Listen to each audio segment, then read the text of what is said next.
Hello hi friends, welcome to JD smart money. అకౌంట్లో salary credit అవుతూనే loans ఇస్తారా? మరి మాలాంటి వాళ్ళకు శాలరీ హ్యాండ్ క్యాష్లో వస్తే లోన్స్ రాదా అనేసి చాలామందికి డౌట్ ఉంది కదా. సో ఆ డౌట్స్ క్లియర్ చేస్తానండి ఈ వీడియోలో.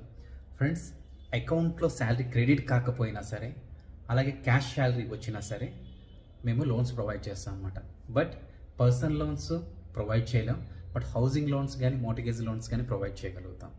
సో దానికైతే లిమిటెడ్ లోన్ అయితే ఉంటుంది. సో దానికి తగ్గట్టుగా మీకు ఎంత శాలరీ క్యాష్ శాలరీ వస్తుందో దానికి తగ్గట్టుగా చూసుకొని, సో లిమిటెడ్ ఏదైతే ఉంటుందో మీకు లోన్ అవైలబిలిటీ అది చెక్ చేసి మా టీం అనేది మీకు చెప్తారనమాట.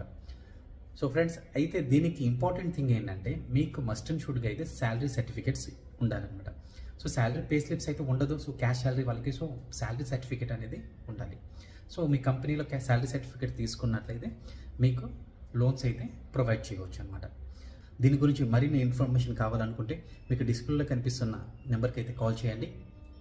అలాగే ఫ్రెండ్స్, ఇప్పటివరకు అయితే నా ఛానల్ని కానీ సబ్స్క్రైబ్ చేయకపోతే ప్లీజ్ సబ్స్క్రైబ్ చేయండి. అలాగే ఈ వీడియో మీ ఫ్రెండ్స్కి ఎవరైనా ఉపయోగపడినట్లయితే షేర్ చేయండి. మరిన్ని ఇంట్రెస్టింగ్ టాపిక్స్తో మళ్ళీ కలుద్దాం. Until then, bye bye, take care.